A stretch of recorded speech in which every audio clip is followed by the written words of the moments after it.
Around about 3, I received a text from Jesse Jackson Jr. that Reverend Jesse Jackson had passed.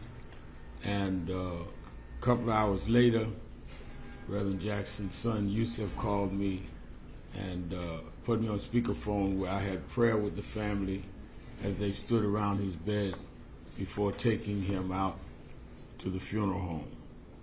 So it has been a very sad day for me, even though we knew he was very ill.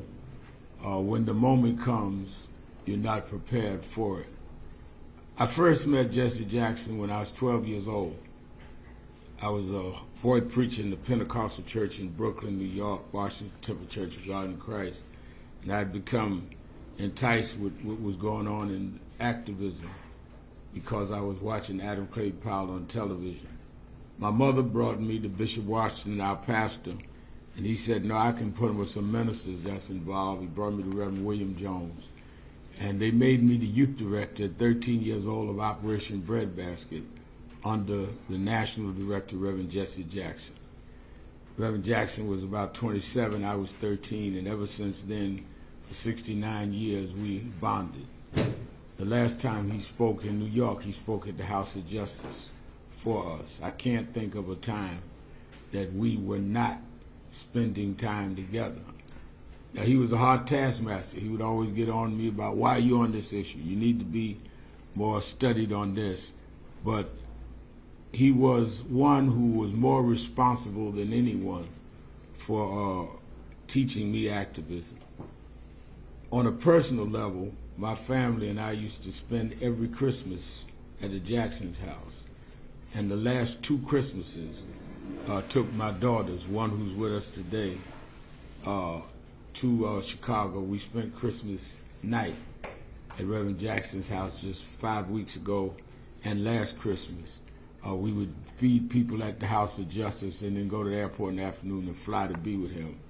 So I will always be able to cherish that I spent his last Christmas with him and spent last days even when he could no longer speak well. What I think on a broader level is Jesse Jackson changed American politics. Jesse Jackson changed the civil rights movement. He was a consequential and transformative figure.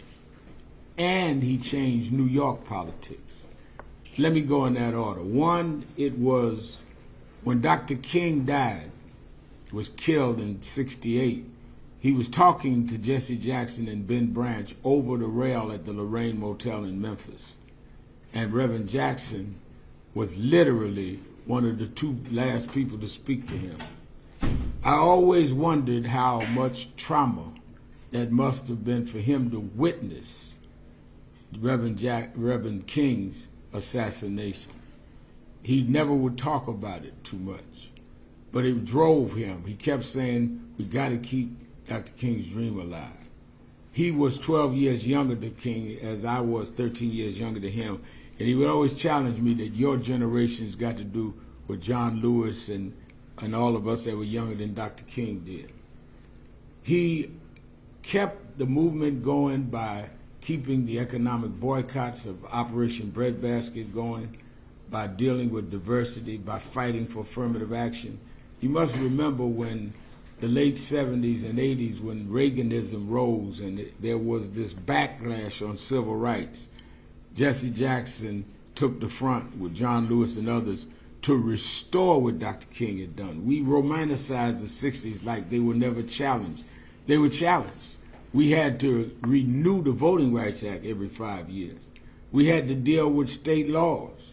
And it was Reverend Jackson that did that into our era of having to deal with racial profiling and driving while black and all. We learned all that from him. It was in 1984, when he ran for president, that he changed the rules that primaries were governed by, where in pre-Jackson, if you ran in New York, for example, and you got 104 delegates and your opponent got 100 delegates, your opponent got all 204 delegates. It was Jesse that made it be, no, you get your 100, they get 104. with him changing it to proportional delegate representation is how Barack Obama was made the nominee. Hillary Clinton won more big states, but he was able to accumulate more delegate votes. So he literally changed the party in 84. And then in 86, the midterm elections changed because he had registered so many new voters that had not been calculated before, that many of the states turned, and the U.S. Senate 86 became Democratic control and maintained a lot of the things that we would have lost under the Reagan era because Jesse Jackson registered those voters. In 88, he ran again, got 7 million votes, won the city of New York. It was his 88 race where he won the city. He lost the state to the caucus, but he won the city of New York, which made us believe in 89 we could win. And we did by electing David Dinkins. David Dinkins was his coordinator for New York City in 88 and became the mayor in 89 off Jackson votes and the belief we could win it because Jesse Jackson, despite the controversies around him, won the city of New York in 88. So I'm not talking about somebody that just is some removed figure in history. He literally changed American politics, New York politics, and kept the civil rights movement going, and then raised some of us that have been in the forefront in the first part of the 21st century to do what we do. And he's been there with us. When we did George Floyd, he was right there in the church with us when I did the eulogy. He was there with us with Trayvon Martin. He never stopped. I once said to him, "You already in history. You've gotten all the honors. Why do you keep going?" He said, "I never learned how to retire." He said, "You got to remember how Dr. King was killed at 39 years old. Medgar Evers was killed at 39 years old. Malcolm X was killed at 39. We were never raised to be 40 years old." He said, "I woke up one day at 55. There's no retirement plan for us." And he kept going until this morning. So my whole life and the whole country and the world was changed. Don't forget, he went and got hostages from Iraq, hostages from Syria that no one else could get for this country. Never got the credit he was due. But he said to me that those that need the credit don't deserve it, and those that deserve the credit don't need it. Well, I'm going to make sure as long as I'm alive, he gets the credit. Reverend Jesse Jackson. On this Saturday, our regular Saturday Action Rally will be at the historic Mother Amy Zion Church. It's the church that Frederick Douglass spoke at. It's the church that Sojourner Truth at the altar changed her name from a slave name to Sojourner Truth. It's the church that Madam C.J. Walker's funeral is at, church that Paul Robeson was a member of. His brother was one of the pastors. So in Black History Month, we're going to dedicate the action rally this week to Jesse Jackson, which was the last organization he spoke for in the city of New York. Last time to Harlem, when he left the House of Justice, we took him to Sylvia's. And I never forget when he finished, we had to help with the fork. And he told me, "Wheel me into the kitchen," and he shook hands with all of the people in Sylvia's restaurant, shook hands with him in the kitchen. That's the last time he was here. So we're going to honor him. We're asking all of our city officials to join us there. We are the organization that Dr. Jackson worked with, and we're going to honor him this Saturday. We want all of them to come and give their condolences in a New York salute to Reverend Jesse Jackson. Any questions? Yeah, Reverend Sharpton, what did he open your eyes to? What did he help you realize that you didn't know or weren't aware of, or I got better? He opened my eyes in two ways. He opened my eyes that we could make a difference, we could make change, that we could not be cynical. So by him running, as never had been an elected official, with most black elected officials at that time not with him in 84. When he ran and did that, I believed that we could make a difference. We could change laws, and which is why I went from just being bitter to trying to be better. and be able to help change the system by not just fighting the system, but fighting it inside and outside at the same time. What he did for me personally, I was born and raised in Brooklyn. My father left when I was 10. Unlike many other ministers that I looked up to, I didn't come from a high pedigree, a nice family with my father and grandfather and great-grandfather preachers. My father left. Jesse was born out of wedlock. He taught me, his slogan was, "I am somebody." It's not how you're born, it's where you go with it. So he made me believe even a kid on welfare in Brownsville, Brooklyn, could be somebody because of Jesse Jackson taught me that. Look what he did. Born out of wedlock in Greenville, South Carolina. If he could do it, I could do it. It's easy for a preacher that's got PhD and his daddy was a big preacher and granddaddy. It's easy for him to do it. It wasn't easy for Jesse. And he taught me that it didn't have to be easy for me, but I can make it anyway. Good morning, I'm Sharpton. I was just looking at some of the archival video this morning. One of them that just popped up was the march in 1995 against the social service cuts against Governor Pataki. Just what do you remember? Take us back to that day and what you remember about how powerful that day was with Reverend Jackson. In 1995, they had cut the budget. Pataki had just been elected in 94. And I decided we were going to do a 10-day walk from New York to Albany. And we started at the Canaan Baptist Church where Wyatt T. Walker was pastored in, Dr. King's aide, and we'd walk a mile and a half a day. Reverend Jackson flew in and said, "I'm going to start the march with y'all and finish with y'all." And I said to him, "Oh, you're not doing all 10 days?" He said, "I'm not overweight, you need to walk." So we would laugh about that. And he met us in Albany. And we marched on George Pataki and got a lot of the legislation restored. That's how much he had local impact. He worked a lot with 1199. He worked with National Action Network. But he would know, he would call me. We used to talk 6 o'clock every morning. He would call me and say, "What are y'all doing about this referendum?" I said, "How do you know about that?" But he was constantly kept his hand on the pulse on what was going on around the country. Reverend Sharpton, can you speak to how he was a bridge between generations, of Dr. King's generation, your generation, and the generations today of the social justice movement? I think that Jesse Jackson was a bridge that was not given credit for. He was the youngest person on Dr. King's staff, so he was attractive to people like me that was a generation behind him, because he was more hip. He used to wear a Martin Luther King medallion. That's where I got that from. And he used to wear a vest. I never saw him wear a suit and tie until about 1972. And he had a big afro. So he wasn't the style of the conservative preachers like Dr. King was. And he then was able to understand our generation of saying no justice, no peace, rather than I am somebody. And he was the bridge that would say, "But let us get something done."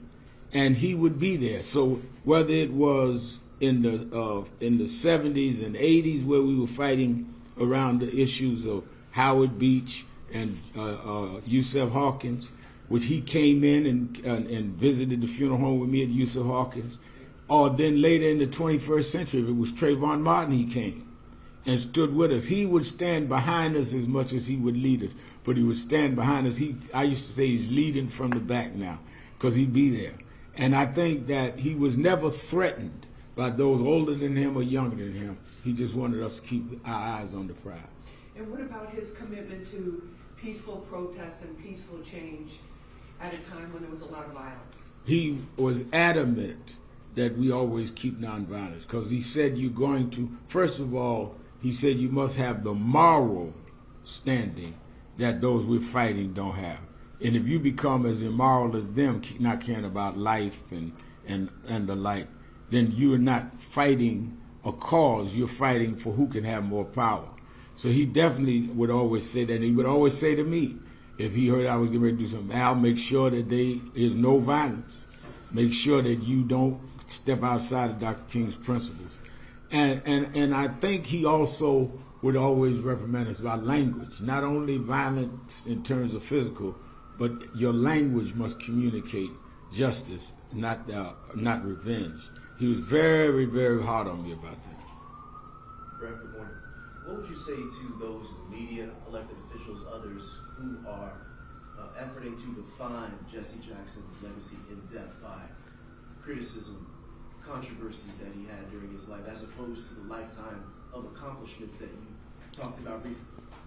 I think that there will be those that will raise the controversies, and they will raise some of the things that they would consider negative. But Reverend Jackson had a saying that he used to tell me that became something I lived by. He said, turn your scars into stars. And they can raise the controversies, but the fact that they've got to raise them at all means that he made his point. He made effect. Nobody thought a kid born out of wedlock on Haney Street in South Carolina would be where he was. So sometime when you're climbing up steep mountains, you might slip and skid your knee. But the story is he climbed that mountain. Hi, good morning. Thank you for having us. I wanted to ask if there was anything from the Reverend's legacy you hope the new generation in the Democratic Party, the civil rights movement, heed going forward. I think that what I would hope they heed is that we continue to protect the right to vote, that we protect the Voting Rights Act, and that we protect the economic movements of not having an imbalance where the super rich get richer at the expense of the poor, and that we remain rainbow, multicultural, that we fight for immigration rights and civil rights, that we deal with policing and deal with vice. And I think that he represented that. We cannot take the rainbow out of the movement. We cannot take the nonviolence out, but we must protect the right to vote. Everything Dr. King and Reverend Jackson stood for is at risk right now. Supreme Court is weighing right now Section 2 of the Voting Rights Act. Right now we're seeing what's going on with ICE and deportation. So we have the challenge not to mourn Jesse Jackson, but we need to use our mornings, which is what we're going to do Saturday, to say there must be a movement. He would not want us to have sanctimonious mornings if we weren't going to get up and do the work. Sharpton, so many speeches over the years, so many important quotes. Which one is the most significant to you, or the most personal in terms of what you remember? I think that his '84 Democratic Convention speech, "Our Time Has Come," was a classic because it gave us hope. I think that when he came back in '88, "Keep Hope Alive" was a classic. There's so many, but Reverend Jackson had, the last time he was at, time before last, when he was at the House of Justice, he had a book of sermons and that he had come out with. And that's when I knew he was stumbling and had Parkinson's. And I asked him to sign the book to me. He could only do the first J. And I keep that book at home, a book of all of his sermons. But he couldn't even sign his name, but he still came to Harlem to do what he could do. Reverend Sharpton, one other question. In terms of his unfinished business around the economic justice issues like food insecurity, healthcare for people that he touched on at many points in his life, what do you say to that? I say that we've got to keep fighting. We cannot make mockery with just mourning him and letting it go. And DEI, diversity, equity, and inclusion, which has now been wiped out by this present administration, that was Jesse Jackson saying we've got to diversify boardrooms, diversify employment for blacks, for women, for browns, or for LGBTQ.